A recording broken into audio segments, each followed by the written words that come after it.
I'd talk to my dad, I'd talk to Warren, I'd talk to my wife Melinda. So I have enough people that know me and actually know where my judgment isn't its strongest, where I might get overexcited about something or, forget to think about something. And so they're good at correcting, particularly Melinda, good at correcting whatever those blind spots are. And I think it's good to encourage your friends and advisors to really give them that license. I can go to a party and forget to say hello to various people or something. That's a very minor example of my blind spots. Not to the hostess. Well, Melinda would help me do that. Yeah, she would, a small number of people that you can turn to on certain key things is a great asset. Well, gratitude is one of the most strongest forms of power in attracting good things. If you truly feel grateful for the things in your life, I always felt grateful for even the small things. I always used to celebrate the small things. Now I might be celebrating the bigger things, but I always celebrate every little good thing that would happen to me in my life, even before I had any kind of money or any of that. I would celebrate and I would feel grateful for it, and it just gave me more. And this is exactly the same thing that's happening right now. I still remain grateful, and more comes. We took a lot of pride in trailblazing and how the game was played back at that time. We would intimidate teams and we would want to dominate teams, but also too we also had the thought process that a team was never going to outwork us. We're going to be the hardest working team in the country. Don't expect anything. Like expect the worst, and if you still want to do this, then go ahead and do it. And I really did expect the worst. I was like, you know what? If nobody cares, if my first album flops, if all my songs flop, I don't care. I'm still gonna do this because I want to do this for me. And so I was perfectly ready for none of it to happen. And so it's the fact that, people connected to Havana and that people are connecting to Never Be the Same and people are just connecting to my music is super, it's like the best feeling ever. I don't know, there's a lot of negativity to some degree, a lot of grind. It just kind of feels like the grind a little bit. So I just kind of felt like it wasn't a space that I wanted to be in as much anymore. Like I want to be in a happy space where I'm just doing things that bring me joy. And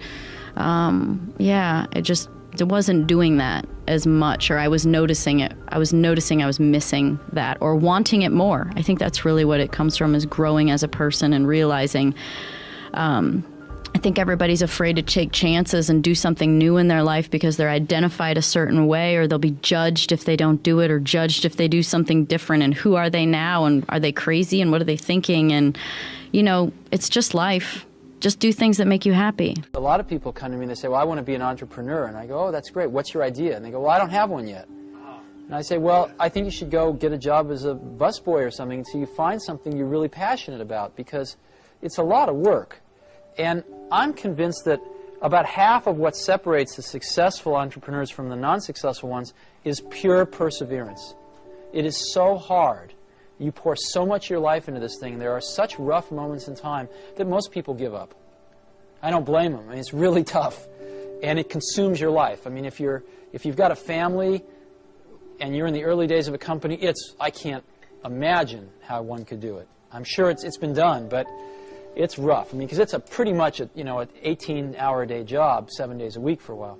So unless you have a lot of passion about this, you're going to not survive. You're going to give it up.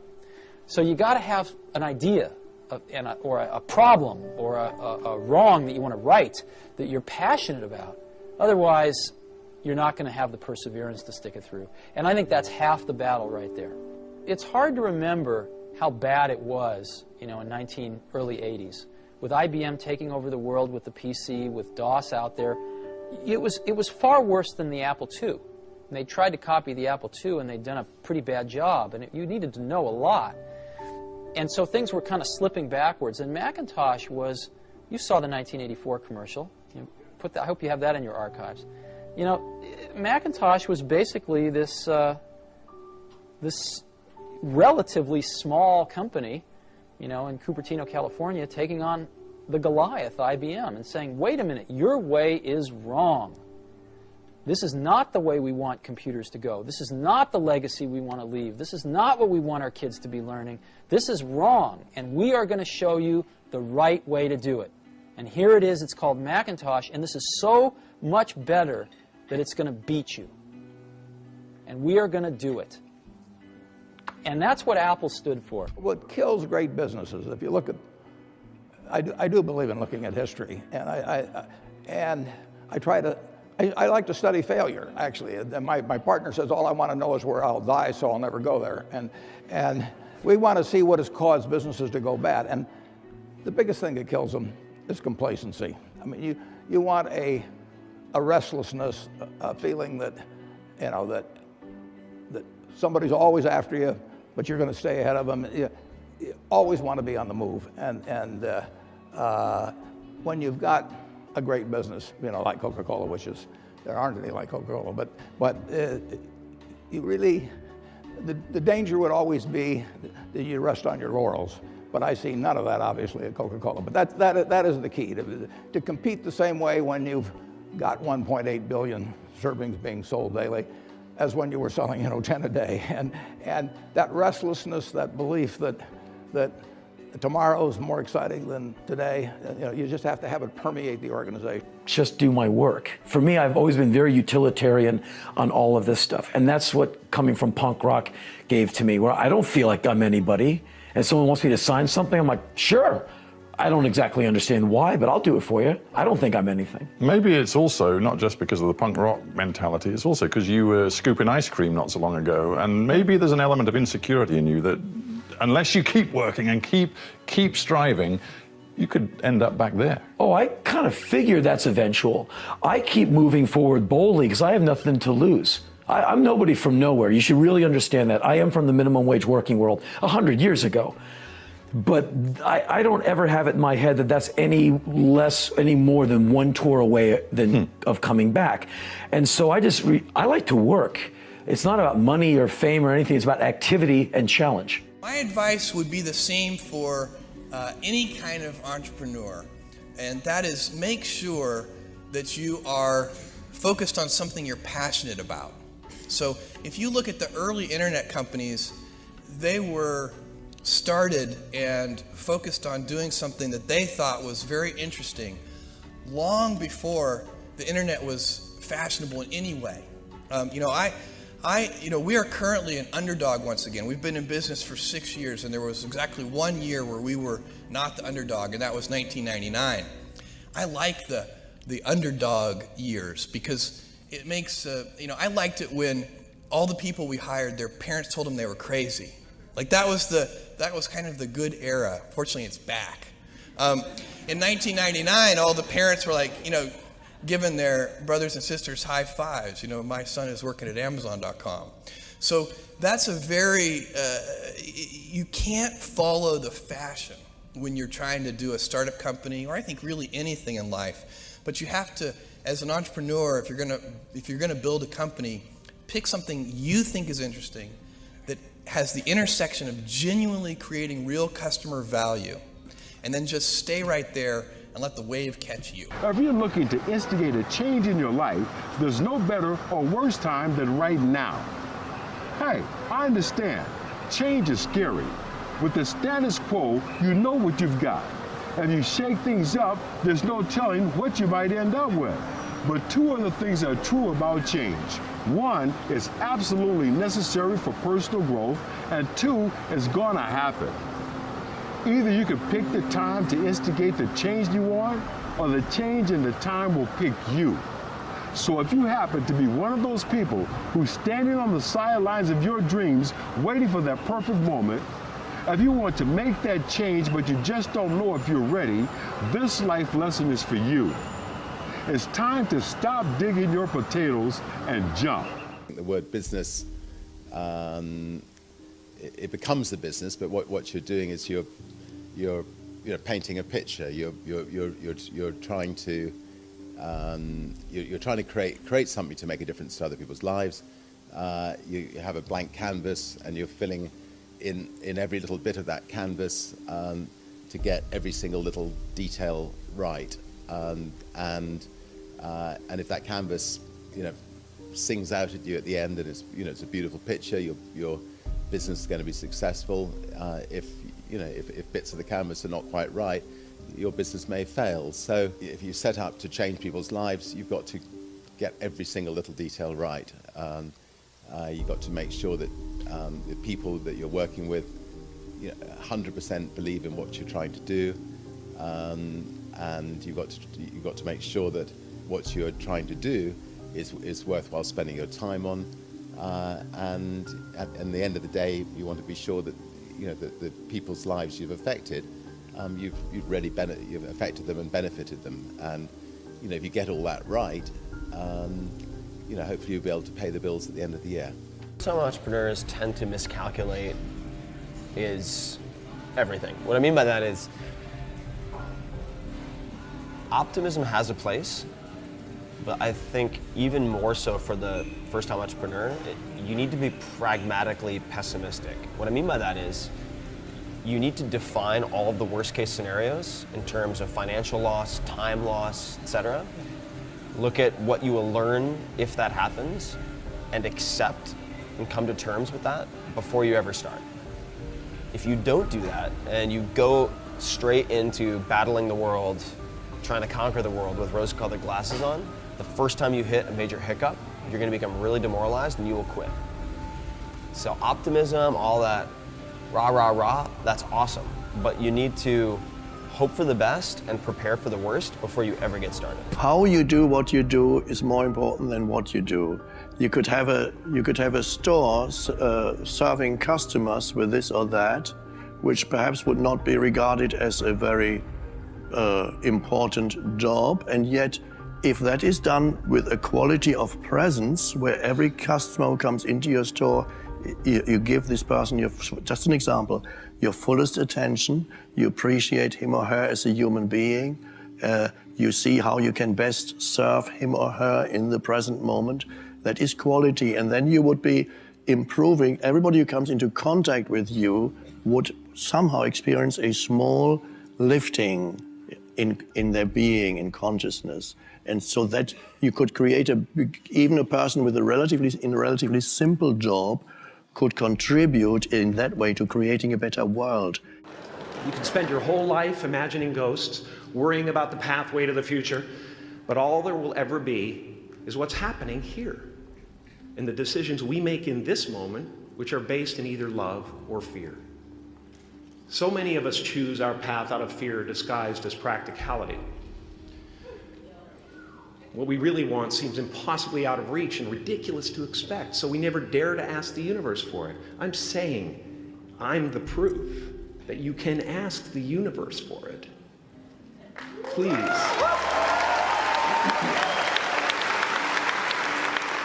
And if it doesn't happen for you right away, it's only because the universe is so busy fulfilling my order.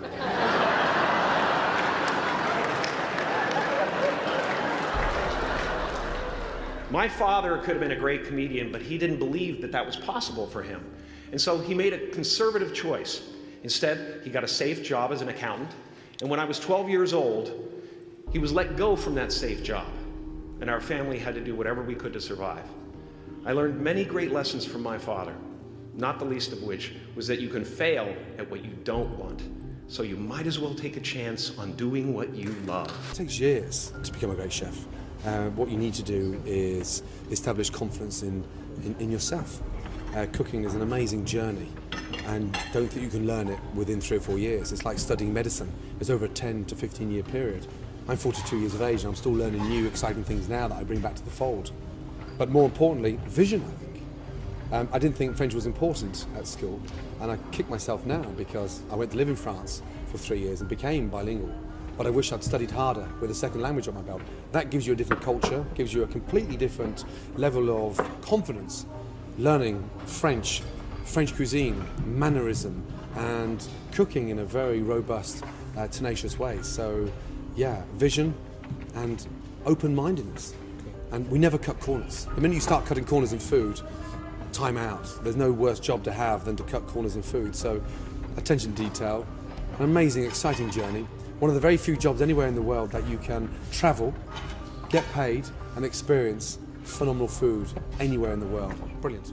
Well, I'm very driven by what I do. I am certainly very competitive. What else am I? Needy? I'm probably very needy, yes. A bitch. Perfectionist? Perfectionist. Well, let's try bitch first. Well, I hope I'm not. I try not to be, but I like people who represent the best of what they do, and if that turns you into perfectionist, then maybe I am. Goal, if you own a business, and I would assume a lot of your viewers are business owners or getting started in business, no matter how good you are in business, think about this. The one universal rule that idiots in finance know is diversification. It's the only free lunch. You've got to diversify. Because if you put all your eggs in one basket, no matter how good the basket is, one day that real estate market, that stock market, that bond market, that collectibles market, whatever you invest in, Ray Dalio showed me statistically, it'll drop 50 to 70% on a day. Now, if you're later in life when that happens, it's over for you. Right. So you have to diversify, and yet most people, they know real estate, so they do it, or they know stocks, so they do it, or they grew up with their parents flipping things, and it's the wrong thing to do. So you've got to diversify in order for you to be able to truly succeed, and that's why when you own a business, if you put all your money in your business, which is what most of us do naturally, it's a lot of risk.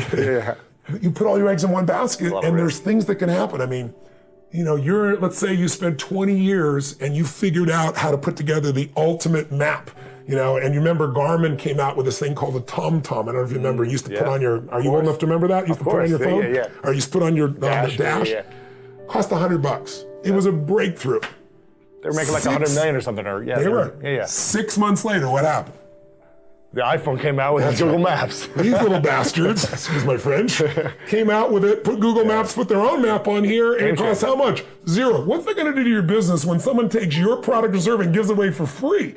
So I always tell people, competition happens, technology happens. What you must do is have a second business with no moving parts, no people, no time. Maybe it takes you 3 days a year for 2 or 3 hours after you've read the book. You put it in place and you measure it 2 or 3 times a year. That's it. Go on with your life. Now, if there's a trouble in your business, you're financially set. In my life, I have 31 companies now. We have, you know, what do we have? 1,200 employees, 7 different industries. We do $5 billion in sales. I mean, that used to be, you know, me and my seminar business. It's grown geometrically. But with all those moving parts, the only way I've been able to succeed is because I've taken every one of those businesses and I've diversified my assets so that when things were in trouble, I still had enough economics to take care of myself and keep the business going. So everybody needs to create a money machine that works while you sleep, that doesn't have moving parts, and that's what this is really about. When God created this planet, He created several species. Now, if you're an atheist, it's okay. Call it the force. Let me just say God for now, so I don't have to say God, the force, God, the force. Let's just say God right now. God creates the planet Earth. And first of all, He creates, which a lot of people in different organizations want, a perfect social economic world where everything is free, you don't worry about a thing, you're taken care of. There's no extra imagination necessary because it's all going to be given to you. So He creates the oyster. He says, oyster, I'm giving you a free house to live in. I'm calling it a shell. I'm going to put it at the bottom of the ocean to protect you from your enemies.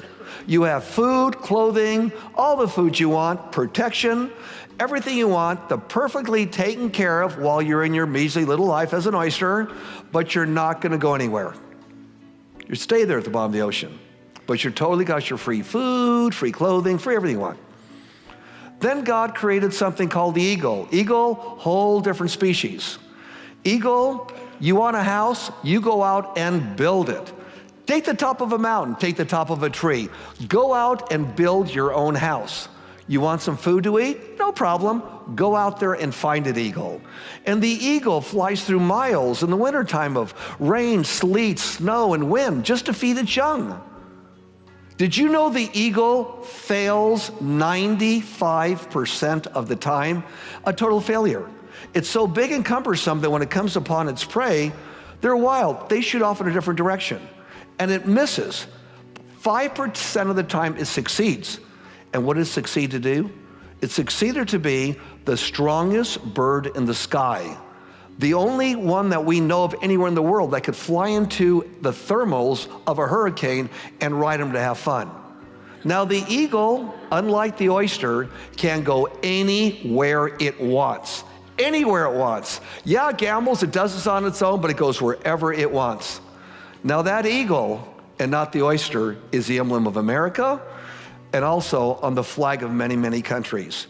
You wouldn't be in this room right now if you weren't eagles.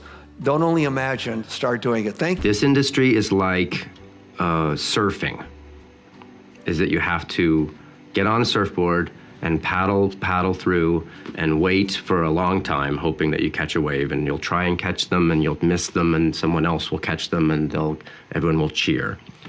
And eventually you'll catch a wave and you'll ride it and it'll be fantastic and you'll be really great and you'll get all the way to the end, and then the wave will inevitably crash and you'll have to turn around and you'll have to paddle back out and you'll have to get hit by waves as you get back out there. And then once you get out there, you're gonna have to sit around there for a long time waiting for another wave to come along. But the way that surfing works is that there are always sets of waves that will always come through, and that the goal is to be patient enough to value that metaphor. I always want to constantly evolve, you know, I always want to constantly grow. I never want to get to a point where I feel like I got it figured out, you know, like I always want to like kind of like push myself to be better, you know, and do greater things, no matter what it is. I mean, I want to be the best. I'm a competitor, you know, I like to compete, you know, like growing up with, you know, with the name Michael Jordan, you know, I've always had a certain pressure on myself and always having to kind of like, you know, prove people wrong, and I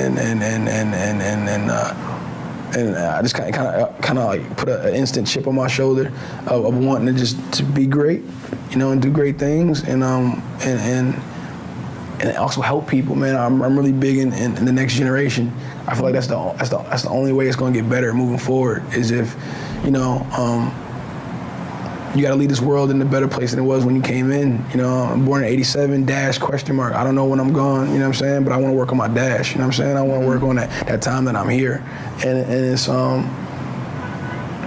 if I can make it easier for the next round of filmmakers and the next round of actors coming up, you know, I'm content with going out on that. Is your work ethic so crazy because of what you've been through in life, or do you think you were born with it? The single greatest driving factor I have in my career and my focus in life is an absolute fear of going back to the place where I started my adult life. Being dirt poor, not being able to provide for my family. I was sort of ashamed that I couldn't take care of my family. And having that in my rearview mirror, it definitely pushes me to work harder today, because of that kind of irrational fear of returning to that place where my career and my adult life began. There's another rule in my book, which is Rule 9. Assume that the person that you're listening to knows something you don't. Well, they do. The person you're listening to knows some things you don't. You can be sure of that. Now, whether or not you can get to them is a different matter, but if you do get to them, it's a real deal for you. That's why you want to listen to the other person's arguments, is because you're not everything you could be. You don't know the pathway forward with as much clarity as you could. And it's possible. This is one of the wonderful things that I've had the privilege of experiencing as a clinician. You know, because people, it's like I live inside a Dostoevsky novel as a clinician. People come in and they tell me about their lives, and I listen to them and they tell me things that are just absolutely beyond belief, you know? And I learn from my clients constantly. They're telling me honestly about their experience. They tell me things they wouldn't tell anyone else because I actually listen to them. But part of the reason I listen is because I'm desperate to listen. It's like there's a possibility I'm going to do something stupid in the next 5 years that's going to be like fatal. And there's some small possibility that if we have a decent discussion, that you'll tell me something that will eliminate some of my blindness so that I don't have to fall into that particular pit. And if you have a good sensitivity for the depth of the pit, then you know you're pretty bloody motivated to avoid it. And so, and that dialogue is it's dialogic, it's dialogos, right? It's shared logos. It's the way that we redeem ourselves mutually moving forward. My assistant's got a great thing now in this. Once in every 4 months, somebody sends an email saying, I've got a huge startup that I want you to invest in, but you've got to sign this NDA, right? Which literally every time gets an email back that says, F you, right? And the reason is, I'm a humongous believer that ideas are shit and that execution's the game, right? We've all got ideas. Everybody's got ideas. Do you know how many ideas we all have here? We could probably sit here for the next 2 hours, draw them all out, record them, and predict the next 78 great startups over the next 9 years. And so I think the thing that is another theme in entrepreneurship, is there is way too much fodder brought to the idea. Uber was Magic Cab 3 years earlier. Uber is not an idea. Uber existed. It's called Magic Cab. But the guys that executed it sucked, so they lost. So I think, you know, if there's any level of romance left in this room about your idea, I'd like to suffocate it.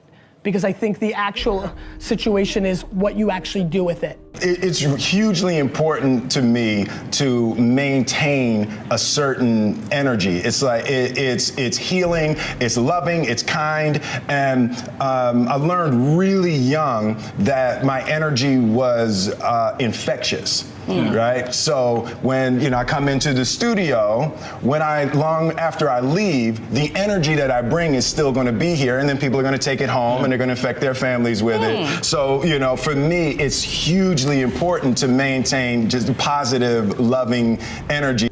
I'm much more dangerous and much more of a risk taker and much more a go it all the way dude and less introverted when I'm not worried about the one life myth.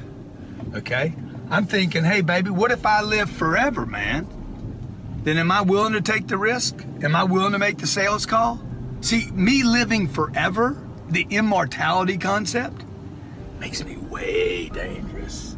Makes me sick dangerous. Makes me crazy dangerous, okay? It makes me want to go for it every freaking single day because I don't have the ultimate to lose. You understand what I'm saying? Hey, check it out. Maybe you know, maybe you don't know, but I'll bet you're curious. What if you live forever? What if this is like the 1,000th time? What if you got 1,000 more runs at this deal? Well, then go for it. Bottom line is one life or many lives. Go for it today. Go for it in a big way and go for it like you're gonna live forever. I knew I was wired to be excited about business. How or why, I don't know, but and there's certain guys that have the genetics to jump out of the gym, right? There's certain guys, that, when they golf, they have the muscle memory and the discipline. Dirk Nowitzki may not be the most talented guy in the NBA, but his discipline and his focus to do what's necessary to be successful, he's willing to do, and combine it with being 7 feet tall and being skilled, it makes him an amazing basketball player. So it's understanding what your skill set is, finding the right place to use those skills, and then going for it. Will that make you 250 grand? It depends if you pick the right industry. But whatever industry you pick, if you outwork everybody, if you try to be a little smarter than everybody, if you try to be a better salesperson than everybody, if you try to be better prepared than everybody, you've got your best chance. Because if you don't do it and somebody else does, I have the saying, work like someone's trying to take it all away from you. I actually work like someone's spending 24 hours, working 24 hours to take it all away from you. And that's kind of the way I look at it. And I remember asking my dad I wanted new basketball shoes because I was a basketball junkie back then. He's like, well, your shoes work. If you want a new pair of tennis shoes, you have to go out there and get a job. And I'm like, Dad, I'm 12 years old, and it just so happens he was playing poker with his buddies, and one of his buddies was like, well, I got a job for you. I've got these garbage bags that we distribute. You can sell them door to door. I'm like, okay. And it was when I was selling them and realizing that I liked to sell and that I could sell, and that I recognized that selling was about providing a service and creating value for people, that I knew that I would literally back then, I knew that I could always succeed. I remember I was 16, I think, when I started a stamp company and started going to stamp shows and trade shows and just working a little bit harder than other people and trading up from one stamp to the next. I remember one time I started with a quarter and bought a stamp and left with $50, thinking, hey, if I could do this, I could do anything. And it's not that everything worked. I failed a lot, but I never ever felt like I wouldn't be able to work hard enough to succeed. If you want to make progress in things, I think that the best analytical framework for understanding the future is physics. I'd recommend studying the thinking process around physics, like not the equations. I mean, the equations certainly they're helpful, but the way of thinking in physics is it's the best framework for understanding things that are counterintuitive.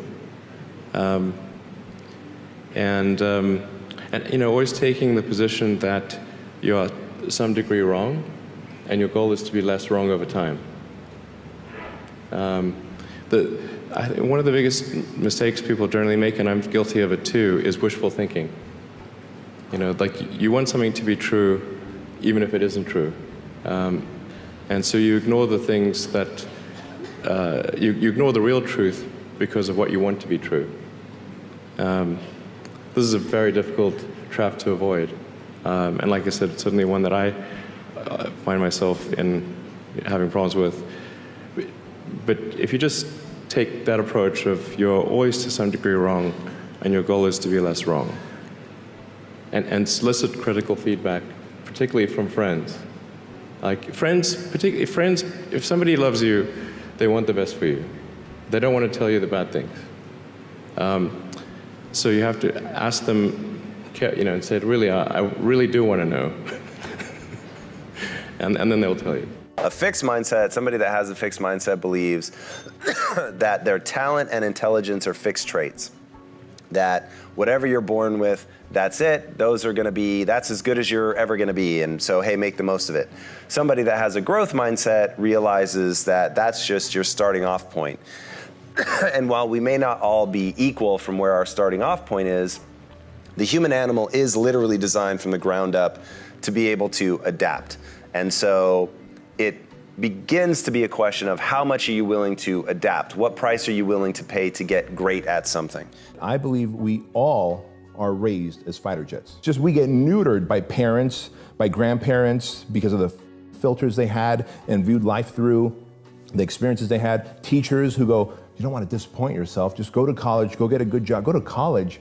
Don't go to college. Today, don't go to college. It's the worst thing you can do, unless you're going to be a doctor or an attorney or an accountant or some kind of an architect. Don't go to college. You can do a lot more in life without going to college.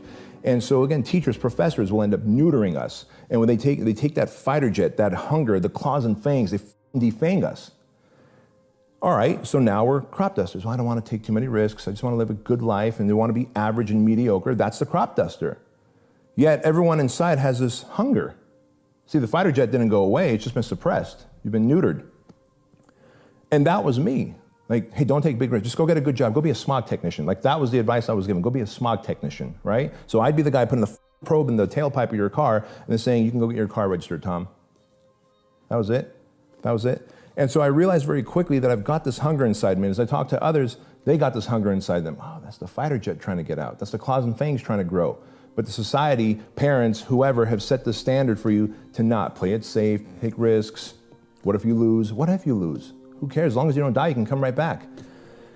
And so the fighter jet mentality is that someone who is just determined, relentlessly obsessed in achieving an outcome in the face of all adversity. The crop duster is someone who's always looking for the easiest path, the loophole, I used to be a severe crop duster. The crop duster hits the snooze button every day because they'd rather take 10 more minutes of mediocre sleep than getting up and dominating their path. Every morning on my nightstand, there's 2 stacks of dominoes lined up. And at the top of this stack says, you're a loser. The top of this one says, you're a winner. If I hit the snooze button, I've hit that first domino in the loser stack. The rest of my day is gonna suck. Now with that mentality, am I gonna ever hit snooze again? Absolutely not. Because I've sold myself on the idea that when I hit the snooze button, I'm an absolute loser. I'm scum of the earth. My day is destined to be shit. Now some people go, you're being awfully hard on yourself. More people should be hard on themselves. We go around bubble wrapping ourselves, right? We leave the training wheels on for too long. Like, be hard on yourself. Take the bubble wrap off. Take the training wheels off. No one did that for me, man. We came to this country and it was just like, hey, go figure it out. But it was don't take risks, to go get a good job. That. Be a fighter jet. Be a fighter jet. Go to battle every day. Take risks. That's what a fighter jet does. A crop duster has a routine life and it's boring. Everyone gets hammered, man. Everyone gets knocked down. Mm-hmm. You miss a close. Someone changes their mind. You get rejected in an interview. You lose your baseball career, whatever the hell it is. It's not whether you're getting knocked down. It's not even whether you'll get up. Everybody eventually gets up.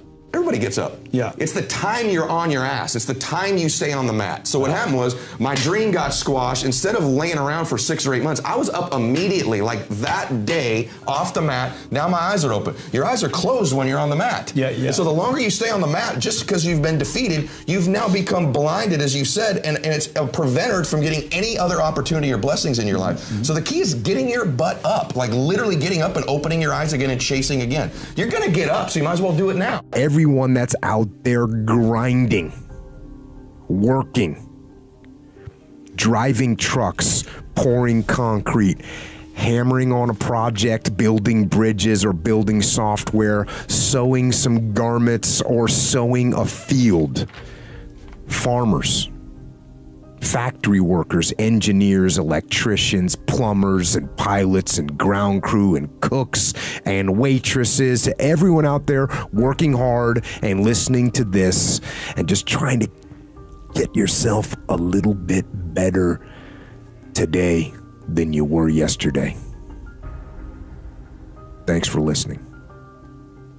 And as you meet struggles, and as you struggle to stay on the path, first of all, remember, you don't have to fight alone. Reach out to your comrades in arms. Call for fire support when you need it. We win wars because we stick together, and when we stick together, we can overcome any enemy. And the struggles that you face when they do try to flank you, do what Jody did. Do what a soldier does. Turn into the ambush. Turn toward the enemy fire and attack. Just because it feels uncomfortable doesn't mean it's not good. And I remember on doing the first X-Men movie, I came in late. I felt a bit behind the 8 ball. I started shooting 4 weeks into filming because I was replacing the guy who was playing the role. So I came in feeling a bit behind the 8 ball, and there was a rhythm going, and I just felt a bit uncomfortable. And I remember him giving me that advice. He goes, your stuff is good. And even if it feels uncomfortable, that can sometimes be right. I think so often, not only on film, but in life, we so want to feel comfortable, but that doesn't always bring the best results. If I look back, I think some of my more successful things, in my point of view, have been the things I've been most nervous about and probably most unsure when I began.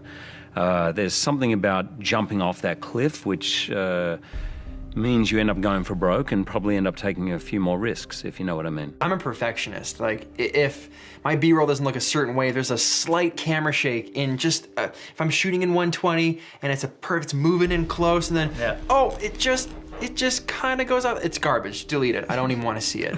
And even still, at the end of my videos, like, I'm pretty much always unhappy with my videos. It's just like, I don't know, I just don't like my own stuff.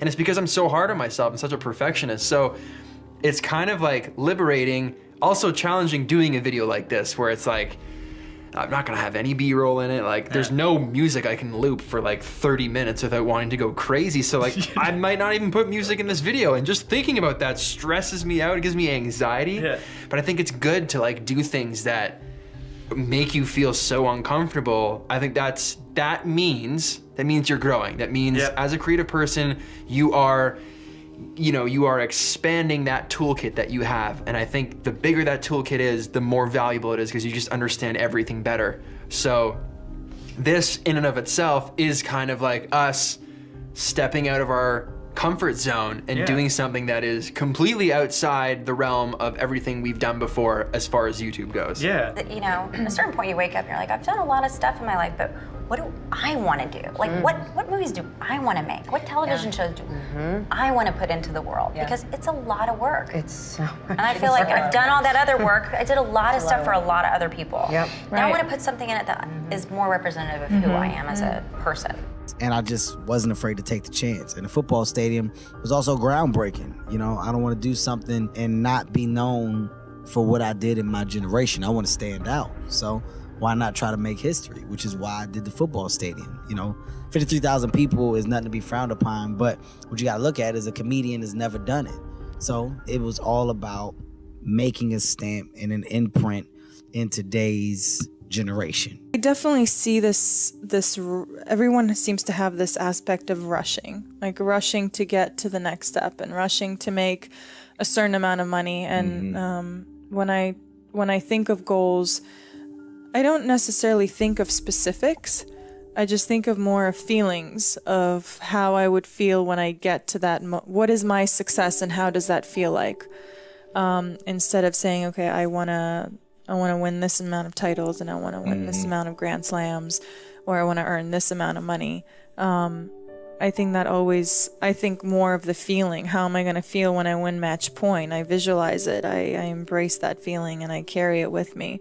Like you visualize it all the time or in the moment? I think moments, and I think it always comes when you least expect it. Sometimes you can be on a run. Sometimes those long plane rides where it's sunset and it's just you and you've been traveling and you're going home and you have no one around you, just yourself on the flight, and just hundreds of strangers next to you, and you have this moment where you start thinking of why you're doing this. Why are you lonely? Why are you in this position? And you think of what you've already done to get there and where you would like to see yourself go. So those moments always come at a different. I don't sit down and I think, okay, right now I'm going to visualize the feeling that I might have when I win a tournament but I think it's important to, when you say things or, when a friend of mine says something negative and I was like, don't put that in the universe. Don't put that out there. Yeah. I do believe in that. There's some sense of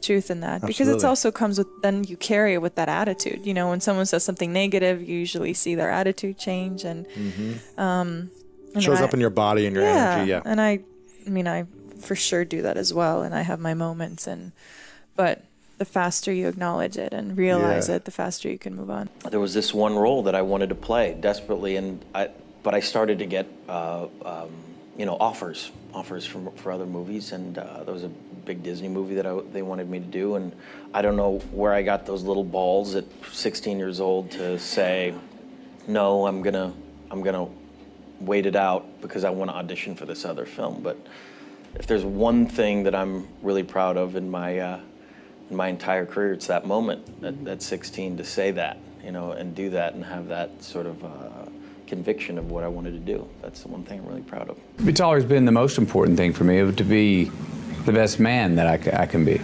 And my rights as a human being, number one. Then my rights as a citizen, number two. Then my rights or my identity as an American, McConaughey, all those things you break down to family from child of God, if that's how you see it, to being a human, to being a citizen, to being an American, to being a McConaughey, all those identifications you get, bringing it down to self, those are all come before now I'm a famous actor, or now I'm an actor who has become famous, or I am a celebrity. Celebrity and fame are amendments that came along the way. Did they all of a sudden propose many new challenges with how to balance life? You damn right they did. Needed many times. I was like, God, can I have 26 hours in this day instead of 24? And I just need 2 more. I'm feeling overwhelmed, man. It's all, and I'm not sure. I'm not discriminating enough. I'm not being discerning enough. I'm everything sounds good. Everything was no. All the answers were no yesterday. Right. In this career I'm taking on, and boy, over one weekend, everything's a yes. It invertedly flip-flopped. Yeah. Yesterday I had 99 no's out of 100 scripts, and over one weekend, after Time to Kill comes out, it flips 99 yeses. Great, but hang on a minute. I got these things that I'm looking at and going, well, yes. 3 days ago, I would have said yes to these. I have to be much more discriminate and really try to go, let me ask myself what it is I want to do. That's not easy to do because there's time. That's what I'm saying. Boy, can I have 26 hours in the day? You know what I mean? Boy, I don't have it. Oh, yeah. Disseminating between them. Walking that line of really respecting this job that I do as a real privilege that and an honor to do. At the same time, you gotta go from being impressed to getting really involved. And I find that if I can get really involved, that doesn't lessen my respect for a craft, for something I'm doing. It actually raises it because it's a little more of a sober look at it. It's looking at eye to eye. I mean, if you revere,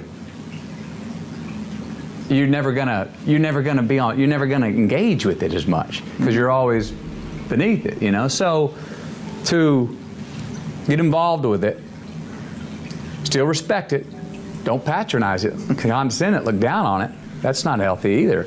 But also, while you can respect it and know it's a privilege, you don't have to. Don't be beneath it. Like, oh my God, I'm just so thankful that this is just doing. No, you got to look at it level and go, okay, well, why am I doing this? And what can I give and what can it give me back? Some of the most important discoveries, inventions, and innovations within a field come from people who are trained in a much different field and who have an outsider's approach. Louis Pasteur was a classic example of this. He was trained as a chemist and mineralogist, so he brought a much different way of thinking to the subject of medicine and germs, a method that was infinitely more creative. Albert Einstein was a complete outsider. His two most important discoveries came when he was working at the Swiss Patent Office. Google itself exemplifies this idea. It is perhaps the most successful business on the planet, founded by two men who are relatively complete outsiders to business and who therefore structured and directed their company in a very novel and creative fashion. I could go on and on and on with this list, including many great artists. There are two important reasons why outsiders generally have a creative advantage. First, they are less steeped in and burdened by the conventions of the field that they are attacking. They ask a different set of questions. They approach problems from unconventional angles. And second, they are often trained in totally unrelated fields and so can make interesting and creative connections between two very different forms of thinking, like science and business, or chemistry and medicine, or engineering and design. Now, we can't all consciously follow such a path, but even within the careers that we're pursuing, we can train ourselves to think like outsiders and help loosen up the mind in the process. You'd think there were no hurdles or obstacles that I had to overcome, but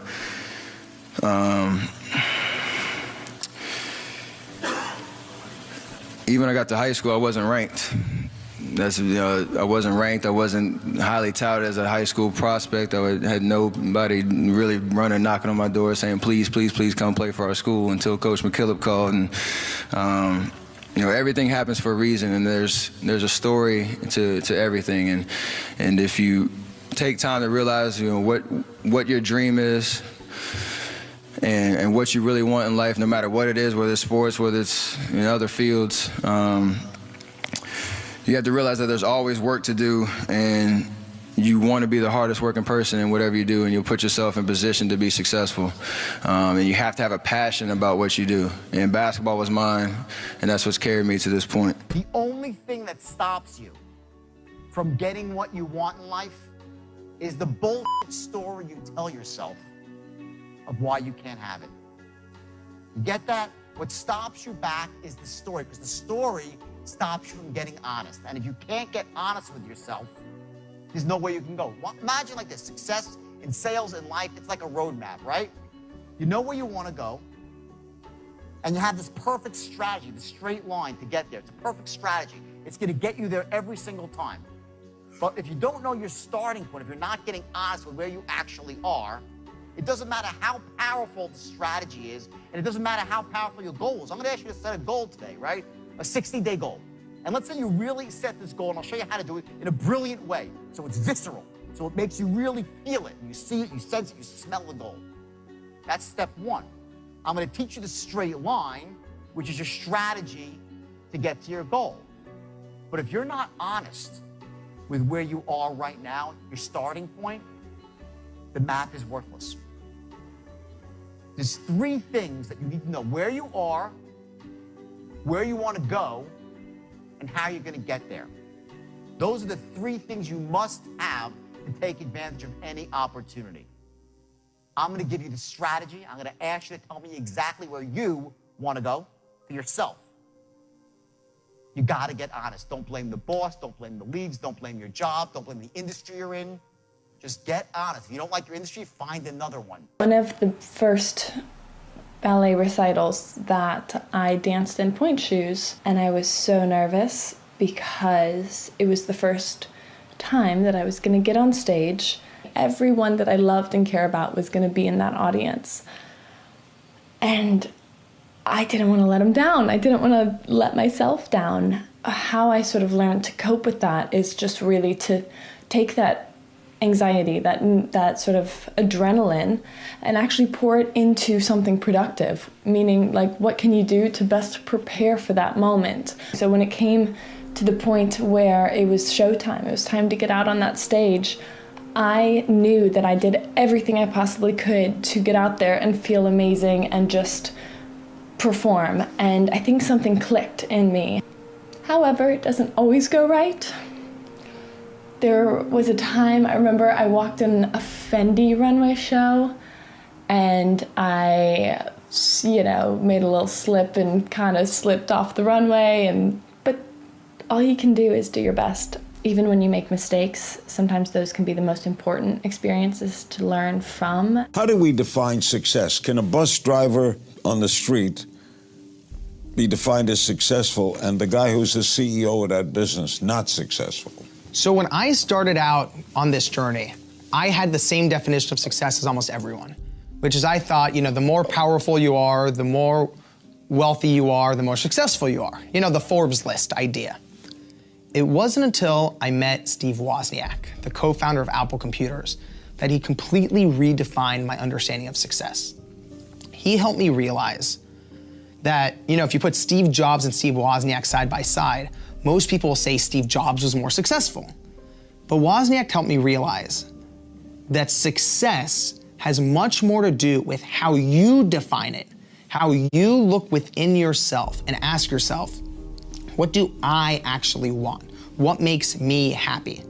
And if what makes you happy is driving a bus and coming home at 5 p.m. and picking up your kids and playing catch with them, and you're the CEO of a company and never see your kids, you're not successful. If you're miserable, if you're not doing what you want to do, that's not success. So should we broaden ideas of what it means? Is our definition flawed?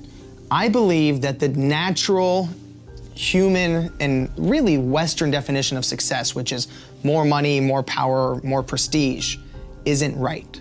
Look, it might be right for some people who want that, but for the vast majority of people who want to be, a mother and working and helping at their kid's school, or a father who wants to be, involved with their community, I think the idea of the more Twitter followers you have and the more money you have is a flawed model. You have to look within yourself and ask yourself what you want. I have been working my whole life.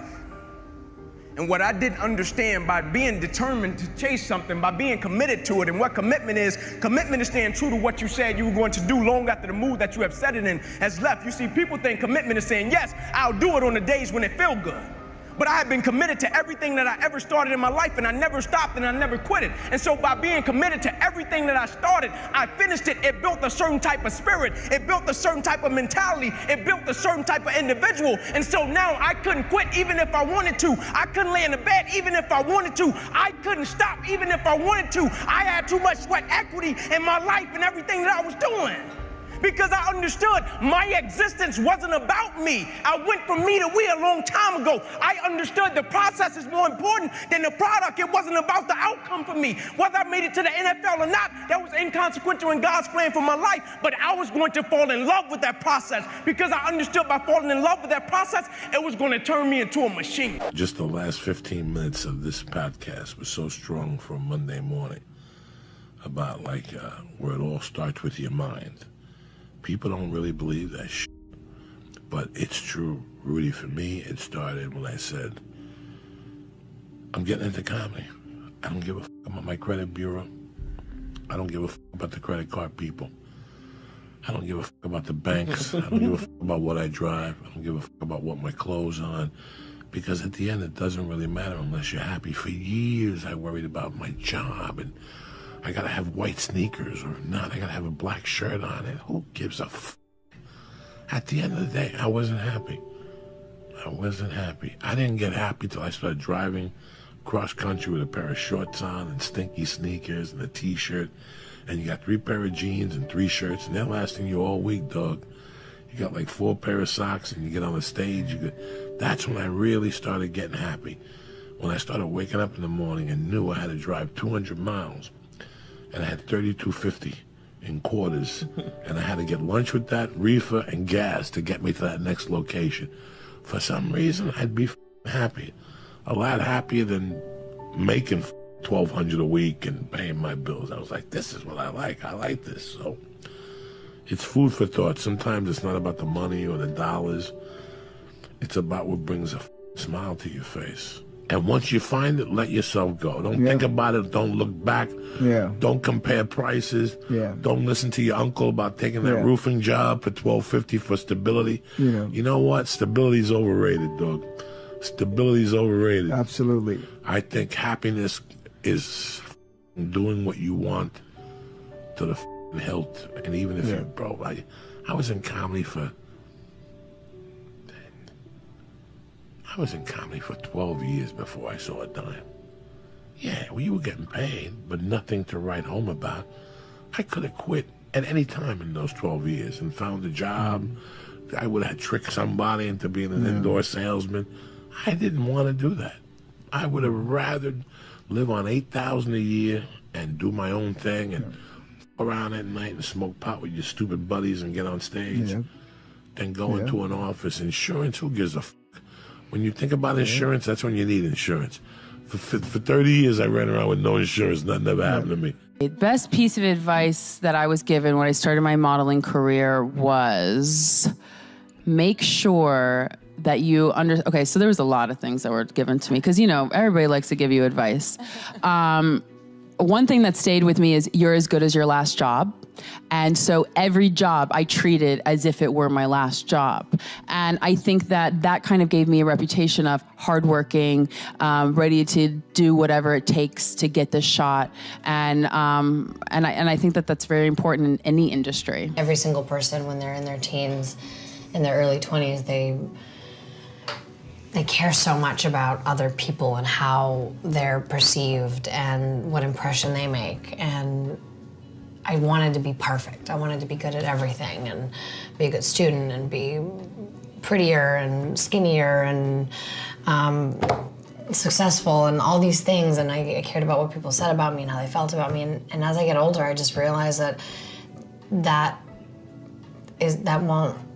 other people won't make me happy. It has to be from within me, and I need to keep doing whatever makes me happy. And whoever responds to that, great. Whoever doesn't respond to that, it's fine too. But the less I care about other people's opinions, the better I feel about myself, and the more I do things that make me happy. You cuss all the time, why? Well, I hate to say it, the best way for me to get how I feel across, I can't sit here and say, you know what, yeah, I went through Hell Week and man, it was really hard. No, that takes your damn soul, rips it inside out, and then they say, now we're going to start. It allows me to express where I was at a point of my life. If I don't give you all of me, why the hell am I here? How will you learn from me? People take so much offense to me. You will never learn from people if we always tap dance around the truth. Oh God, I love that. We tap dance around the truth by finding the right words so I don't hurt you because you have thin skin. No, tighten up, people. It's okay. Trust me, it's okay. You might be called nigger one day.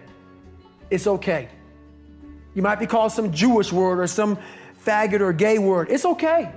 Let them call you that. What are you going to do now? They don't own your life. How are you going to control that now? How are you going to flip it upside down and say, Roger that, now I'm going to harness this shit, and you'll read about me years from now? How? That's the question. How are you going to do that? Thicken your skin. Become more of a human being. Don't be afraid of the reflection in the mirror, because that's all you can be afraid of.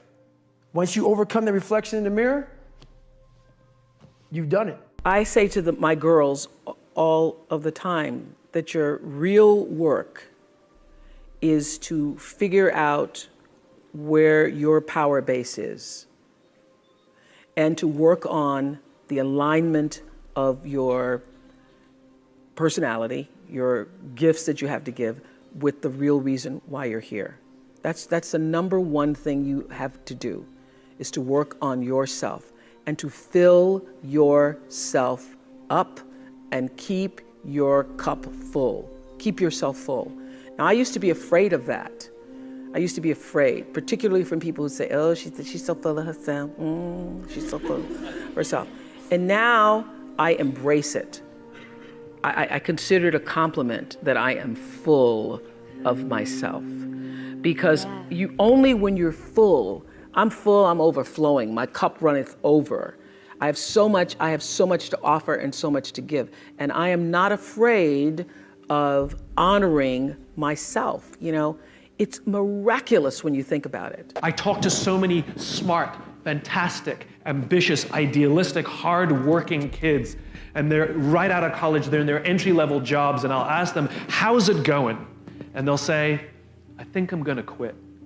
And I'm like, why? They say to me, I'm not making an impact. I'm like, you know you've been here 8 months, right?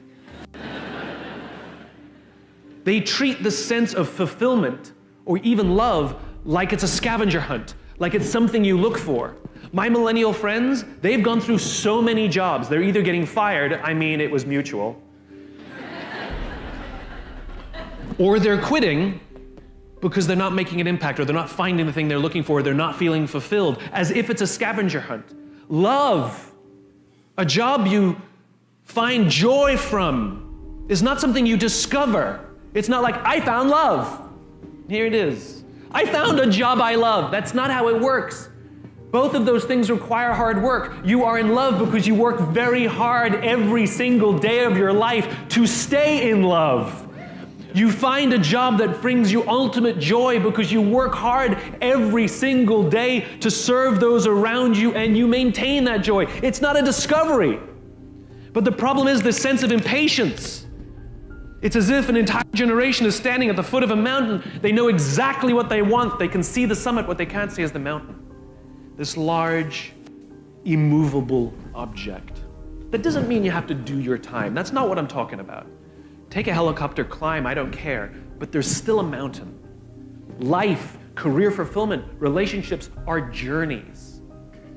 The problem is, this entire generation has an institutionalized sense of impatience, and do they have the patience to go on the journey to maintain love, to feel fulfilled, or do they just quit and on to the next, dump and on to the next, ghost and on to the next?